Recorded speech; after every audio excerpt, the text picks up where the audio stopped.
Hello student, कैसे हैं आप। नेक्सस एजुकेशन पॉइंट में आपका स्वागत है हमारे एक नई वीडियो के साथ। आज हम बात करेंगे BA programme third year 6 semester की हिस्ट्री।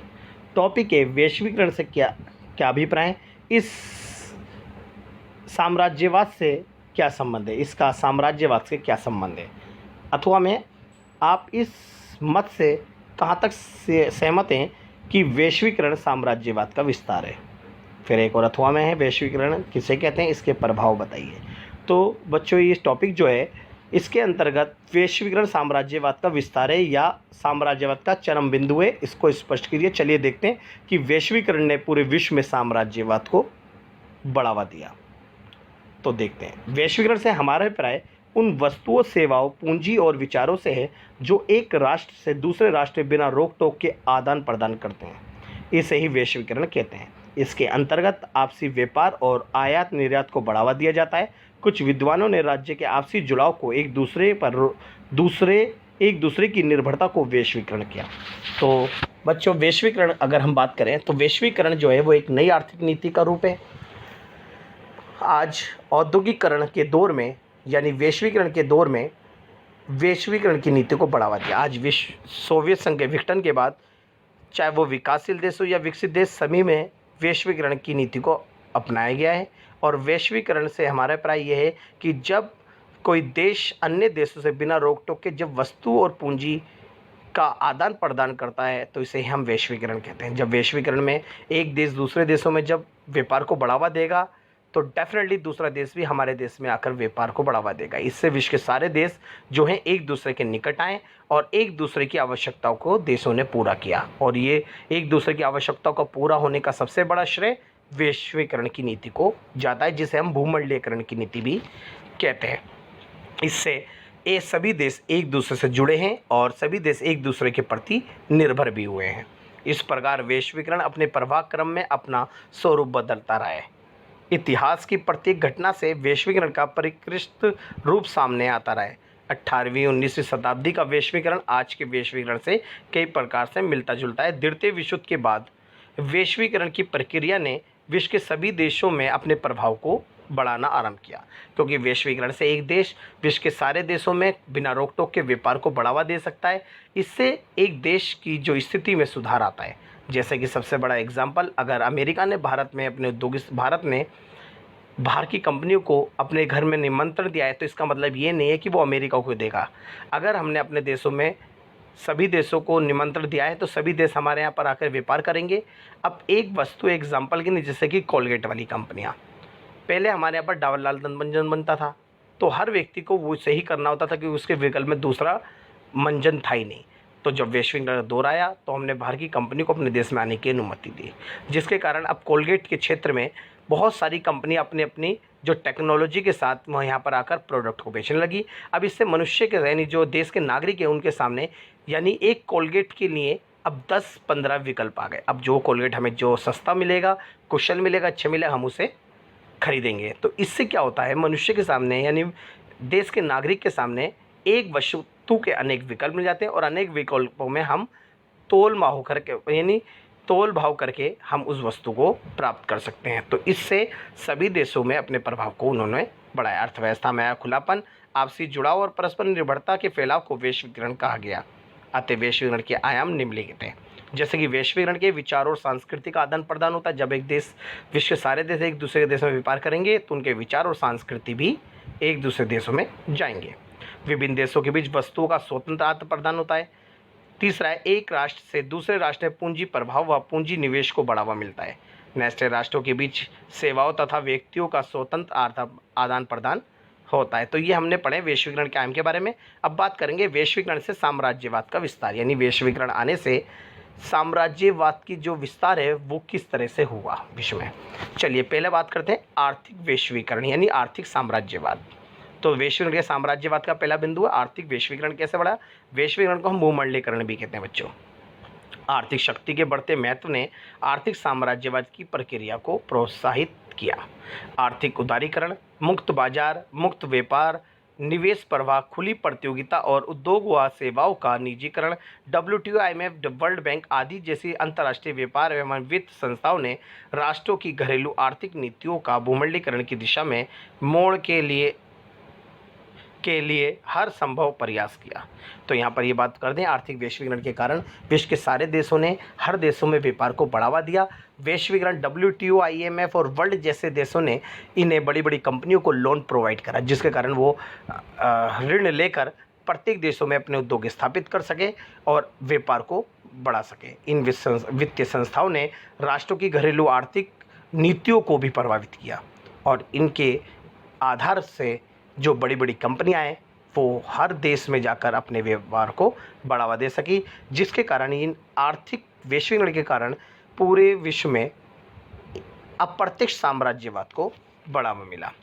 इस प्रकार आर्थिक साम्राज्यवादी प्रक्रिया ने समूचे विश्व का अपने प्रभाव क्षेत्र में शामिल कर लिया और इस तरह से पूंजीवाद को बढ़ावा मिला। नेक्स्ट पॉइंट है राजनीतिक वैश्वीकरण। वैश्वीकरण की प्रक्रिया में विभिन्न महत्वपूर्ण राजनीतिक कारक भी है। ये सभी कारक अपने अंदर राजनीतिक प्रक्रिया और राष्ट्रों के संबंधों में बदलाव को लपेटे हुए हैं। इस राजनीतिक यानी वैश्वीकरण के कारण विश्व की सारी राजनीतिक व्यवस्था बदल गई है, क्योंकि एक देश ने दूसरे देश से जब व्यापार को बढ़ावा दिया तो उनके राजनीतिक संबंध भी बदले। एक देश दूसरे देश से कभी भी अपने राजनीतिक संबंध नहीं बिगाड़ना चाहता, क्योंकि उसके हित जो है उनसे आर्थिक जुड़े हुए हैं, वहाँ पर व्यापार को बढ़ावा दिया गया है। राजनीतिक वैश्वीकरण किंतु क्षेत्रीय राजनीति के विषय सूची तक ही सीमित नहीं है, इसका दायरा अन्य क्षेत्र जैसे पर्यावरण एवं सामाजिक स्तरों तक फैला हुआ है। आज हम व्यापार को या किसी देश की राजनीतिक व्यवस्था को ही नहीं बल्कि प्रत्येक देश इस वैश्वीकरण के दौर में पर्यावरण और पर्यावरण से संबंधित सामाजिक स्तरों और पर्यावरण जो मुद्दे हैं उनको लेकर भी वो चिंतित हुए हैं और वो करीब आए हैं। बड़ी बड़ी उद्योगों की स्थापना के कारण हमने पर्यावरण को नुकसान पहुंचाया है। इस पर्यावरण को नुकसान पहुंचाना हम सभी की जिम्मेदारी थी, पहुंचाया गया और हम इस पर्यावरण को सुरक्षित रखना भी विश्व के सारे देश राजनीतिक रूप से एकजुट हुए हैं।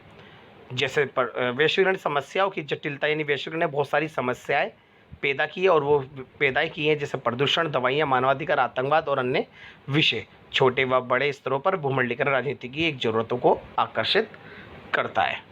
तो ये हमने पढ़ा राजनीतिक वैश्वीकरण के बारे में। अब बात करें सांस्कृतिक। आपको पता है कि आज वैश्वीकरण के दौर में जो बड़ी बड़ी औद्योगिक कंपनियां हैं वो एक दूसरे देशों में स्थापित हो रही हैं, वो अपने साथ साथ टेक्नोलॉजी और अपनी सांस्कृतिक परंपराएं भी उस देश में ले जा रही हैं, जिसके कारण जिस उपनिवेशों में बड़ी बड़ी कंपनियां बाहर से आकर स्थापित हुई हैं तो वहाँ की जो संस्कृति है वो धुल मिल होती जा रही है, जिसके कारण बाहर की जो संस्कृति है वो हावी होती जा रही है। पूरी तरह उन्होंने उस देश में अपनी संस्कृति को तो नहीं थोपा परंतु उसका प्रभाव छोड़ दिया। जैसे कि सबसे बड़ा एग्जांपल भारत के अंदर बाहर की संस्कृति हावी होती जा रही है, जिसके भारतीय जो लोग हैं वो अपने पहनावा, खान पान को बिल्कुल भूलते जा रहे हैं और हम पश्चिमी सभ्यता की संस्कृति को अपनाते जा रहे हैं। जैसे खान पान में हम कहीं पे भी जाते हैं कोल्ड ड्रिंक मानते हैं, कोल्ड ड्रिंक भी बाहर की संस्कृति है, चाउमीन, पिज़्ज़ा, बर्गर ये सब बाहर की संस्कृति है। पहनने में हम आज लड़कियां और लड़के टी शर्ट पहनना है, शॉर्ट जीन्स पहनना है, तो हमारा जो लुक है वो हमारी संस्कृति के अपोजिट है। यानी हम बाहर का पहनावा और खान पान भी, और यहाँ तक कि आप देखते हो डीजे और बहुत सारे में ऐसे सॉन्ग होते हैं जो हम अमेरिकी सॉन्गों पर अपना डांस करते हैं। इसलिए वैश्वीकरण के कारण युवा लोग पूरी दुनिया में अमेरिकी संगीत का नृत्य करते हैं और पश्चिमी पहनावे जैसे जींस, टी शर्ट आदि पहनते हैं। ये साम्राज्यवादी अमेरिका की सांस्कृतिक वर्चस्व लक्षण साफ साफ दिखता है। तो इस तरह से हमारे यहाँ पर सांस्कृतिक वैश्वीकरण को भी बढ़ावा मिल रहा है।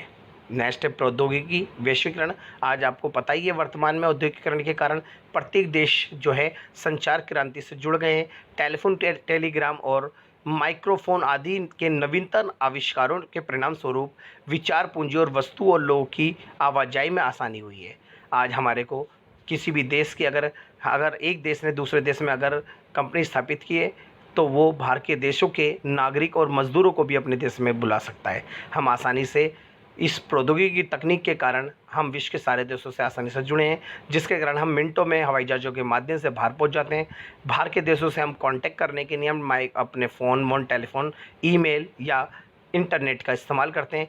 तो हमें इस प्रौद्योगिकी के कारण बाहर की जितनी भी विश्व के सारे देशों की घटनाएँ जो है वो सारी घटना हम घर बैठे बैठे प्राप्त कर लेते हैं। और इसके कारण आज हम जैसे कि बाहर की बड़ी बड़ी कंपनियां हैं जो हमें बहुत सारी सेवाएं दे रही हैं, जैसे कि एक तरह से व्हाट्सअप हो गया, फेसबुक हो गया, इंस्टाग्राम हो गया, ये सारी बाहर की कंपनियां हैं और हम इन्हीं पे डिपेंड हो चुके हैं। आज व्हाट्सअप अगर नहीं चलेगा, 2 घंटे नहीं चलता, तो हम 2 घंटे बहुत परेशान होते हैं, तो हम बिना व्हाट्सअप के हम किसी से कांटेक्ट नहीं कर पाते। फेसबुक है, फेसबुक अगर बंद हो जाए तो फेसबुक को हम आदी हो चुके हैं। तो ये हमारी जो प्रौद्योगिकी वैश्वीकरण है, इसने हमारे को आत्मनिर्भरता हमारी ख़त्म करी है और अपनी जो निर्भरता है वो हम पे हावी कर दी गई है। तो इस तरह से विश्व के सारे देशों में प्रौद्योगिकी वैश्वीकरण को बढ़ावा मिला, इस तरह से वहाँ साम्राज्यवाद का चरम बिंदु बन गया। तो नेक्स्ट है बाजार पूंजीवाद का विकास। इस आधार पर हम कह सकते हैं कि औद्योगिक पूंजीवाद ने अपने विकास की प्राथमिक अवस्था में अपना ध्यान बाजार पर केंद्रित किया।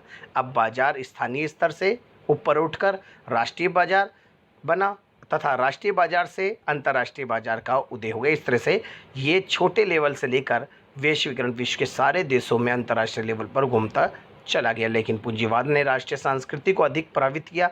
नई नई तकनीक का इस्तेमाल होने से विश्व की अर्थव्यवस्था में बदलाव आ गया, जिससे द्वितीय औद्योगिक क्रांति कहा जाने लगा, अर्थात साम्राज्यवाद का विस्तार होने लगा। तो इस तरह से ये वैश्वीकरण एक इस छोटे क्षेत्र से लेकर स्टार्ट हुआ, शुरू हुआ और ये वैश्वीकरण पूरे विश्व में एक साम्राज्यवाद के रूप में पूरे विश्व में स्थापित हो गया। इस तरह से सभी देश एक दूसरे के प्रति आत्मनिर्भरता मतलब एक दूसरे के प्रति निर्भर हो गए और प्रत्येक देश की जो आत्मनिर्भरता है वो समाप्त होती जा रही है। तो ये टॉपिक था, वैश्वीकरण ने साम्राज्यवाद को का विस्तार किया। तो इस टॉपिक को आप बहुत अच्छे से कर लीजिएगा, आपके एग्ज़ाम में बार बार रिपीट हुआ है। अगर आपने हमारे चैनल को सब्सक्राइब नहीं किया तो हमारे चैनल को सब्सक्राइब करें, लाइक करें, कमेंट शेयर करना ना भूलें।